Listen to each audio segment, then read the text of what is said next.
Alors, bienvenue à la résolution de cette énigme-ci. Alors, en gros, ce que je disais, c'est que si on prend un nombre quelconque à 3 chiffres et qu'on lui inverse l'ordre et qu'on soustrait ces deux nombres-là, ça donne un nouveau résultat. Et à ce nouveau résultat-là, si je lui additionne ce résultat-là inversé également, ça donne toujours 1089. Et puis c'est vrai, vous pouvez essayer avec n'importe quelle combinaison, ça donne toujours 1089. La question était de prouver que ça donne toujours 1089. Et puis on ne peut pas prouver en faisant comme 5-6 exemples. Regarde David, ça marche tout le temps. On préfère une infinité de possibilités, ça reste que ce n'est pas une preuve en mathématiques. Parce qu'il y a toujours une infinité de possibilités. Peut-être pas dans ce cas-ci, mais c'est pas la méthode que l'on suggère parce que parfois il va y avoir une infinité de possibilités. Ici, quelqu'un qui n'a aucune idée pourrait faire toutes les combinaisons de nombres à 3 chiffres, et puis il y en a plusieurs, ça peut aller jusqu'à 999. Un peu moins parce qu'il y a une contrainte, je vais la dire, mais il faut raisonner de manière générale. Et voici donc une des façons de faire, évidemment. Je n'ai pas la prétention de dire que c'est la meilleure ou la plus facile. Alors, dans le fond, on a un nombre à 3 chiffres qui est donc représenté par un nombre quelconque ABC. Critère, le A doit être absolument supérieur à C. Donc, le nombre ici des centaines doit être absolument supérieur à C. Puis les A, B, C, ce sont des chiffres, donc ça peut prendre une valeur de 0 à 9. Et puis avoir répétition, pas de problème. Donc, ABC, dans le fond, on fait moins CBA. OK, mais comment on fait ça? Parce qu'ici, le problème, le A qui soit ici et le A qui est ici, même si c'est le même chiffre, ils n'ont pas la même importance. Hein? Ici, il est en centaines, ici, il est en unités. Alors, je vais y aller avec quelque chose que vous connaissez. Hein? Lorsqu'on écrit un nombre, je sais pas, par exemple, 826, on écrit 826. 826 écrit de même, c'est un 8, un 2 et un 6. Mais si on veut arriver à la quantité 826, qu'est-ce qu'on fait? On va prendre le chiffre qui est là, qui est 8. On va le multiplier par 100, parce que c'est à la position des centaines. Donc, 8 fois 100, ça fait 800. Le 2, par exemple, ce serait 2 fois 10, position des dizaines, ce serait 20. On aurait donc 800 plus 20. Et le 6, supposons que c'est un 6, on aurait 1 fois 6. 1 parce que c'est la position des unités. Donc 100 fois 8, 800, plus 10 fois 2, 20. 100 plus 800 plus 20, 800, plus 1 fois 6, 6, 826. On arrive au nombre 826 et pas juste 3 chiffres collés comme ça qui n'ont pas rapport. Donc, c'est ce que j'ai écrit ici. Dans le fond, ABC, c'est 100 fois A, plus 10 fois B, plus 1 fois C. Maintenant, je veux soustraire le nombre formé par les mêmes chiffres, mais inversés. Mais dans le fond, le chiffre A qui est dans les centaines va se ramasser dans les unités.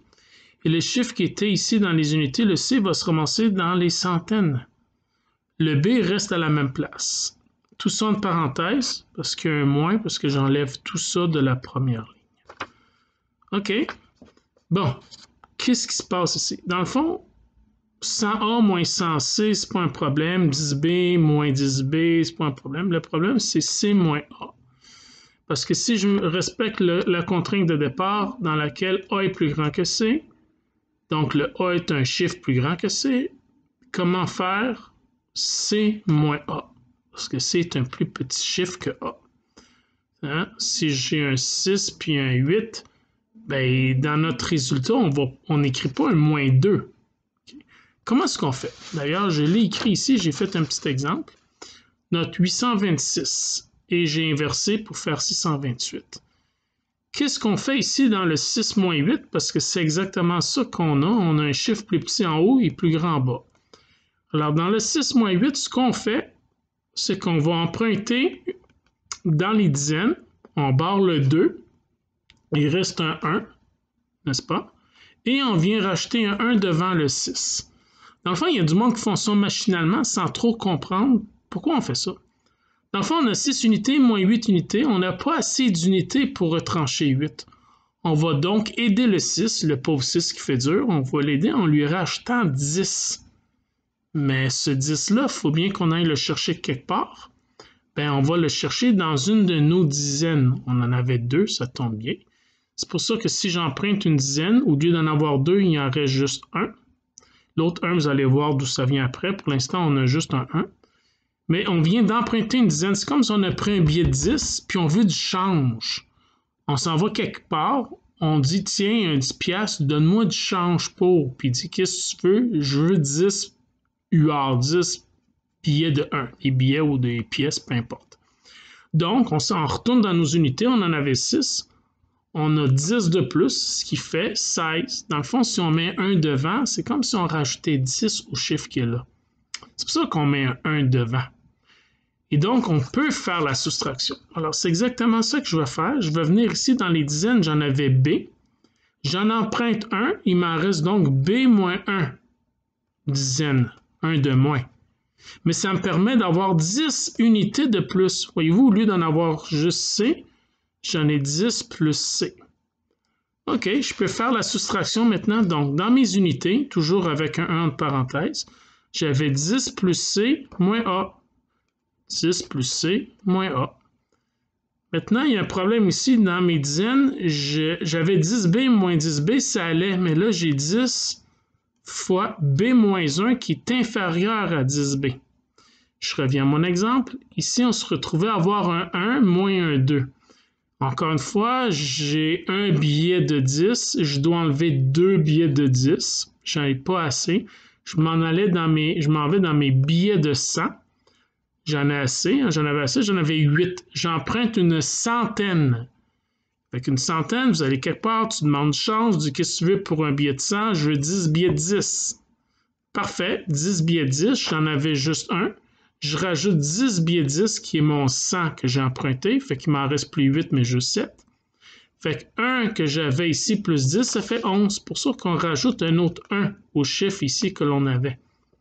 Et là, je peux faire 11 moins 2, le résultat, puis 7 moins 6. Je peux donc écrire 11 moins 2, 9, 7 moins 6, 1. Donc ici, je peux poursuivre. Je m'en vais emprunter une centaine ici. Donc, au lieu d'en avoir juste A, comme j'en avais ici, j'en emprunte A moins 1. OK, A moins 1 ici. Et puis là, je vais donc rajouter 10 ici. Donc, dans la parenthèse ici, bon, alors ici, j'en avais B-1. Et je vais pouvoir en rajouter 10 de plus. Bon, alors, c'est ce que je vais faire ici. Regardez, c'est l'étape d'en bas. Donc ici, j'ai 100 fois entre parenthèses A-1. Ça reste 100 fois C. Ici, voici l'opération. Dans mes dizaines, j'avais B-1 dans lequel je rajoute 10 ici, voyez-vous. Mais 10 plus B moins 1, ben, je peux dire tout de suite 10 moins 1, ça fait 9, plus B. Donc, dans mes dizaines, j'en ai 9 plus B. Voyez-vous? J'avais au départ B moins 1, j'en ai rajouté 10, je me ramasse avec 9 plus B. OK. Donc, ici, on l'avait déjà calculé, combien que ça donnait pour les unités, 10 plus C moins A. Maintenant, pour les dizaines, donc, dans les dizaines 10, j'ai 9 plus B moins B. 9 plus B moins B, c'est 9. Donc, il me reste 9 dizaines ici. Et ici, dans les centaines, j'ai A moins 1 moins C. Donc, dans les centaines, il va me rester A moins 1 moins le C. Et voici. Ceci est la représentation en nombre décimal, en expression décimale de l'opération des soustractions des deux nombres inversés que j'ai fait. Maintenant, à ce nombre-là, que je réécris ici, c'est le même nombre, je veux l'additionner. Ce qui est bien avec l'addition, c'est qu'il n'y a pas de retenue, il n'y a pas d'emprunt à faire. Il y a des retenues, c'est plus facile. Mais là, j'inverse le nombre. Encore une fois, la stratégie ici que j'ai faite en inversant le nombre, c'est que j'ai changé de place le A et le C, c'est-à-dire le coefficient devant les unités 1 et ceux devant l'unité, les coefficients de 100. C'est ce que je vais faire ici.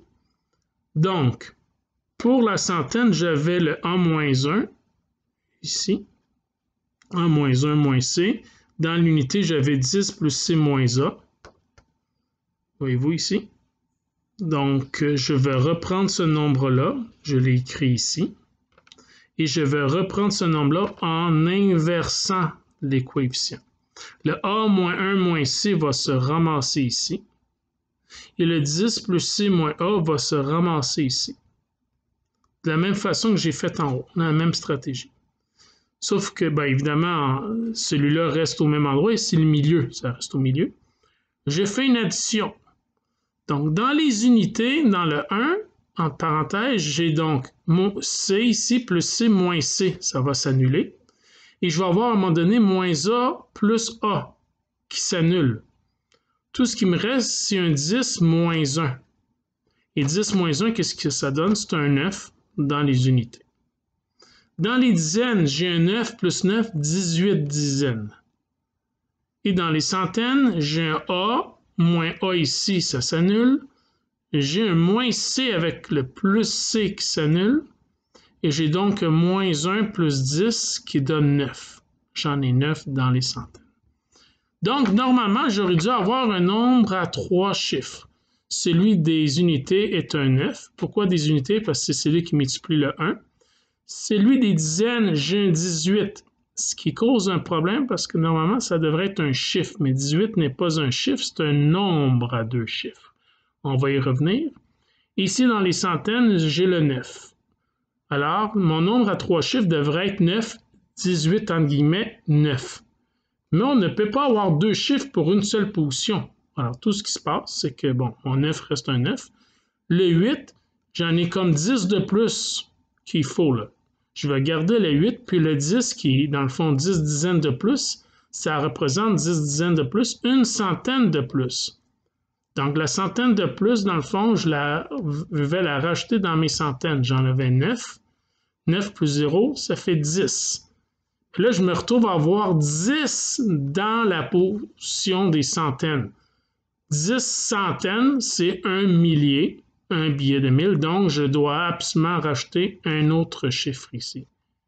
Voyez-vous? Donc, le 9 reste 9. Le 18, comme c'est le 1, s'en vient ici. 9 plus 1, 10. Juste 0 et 1.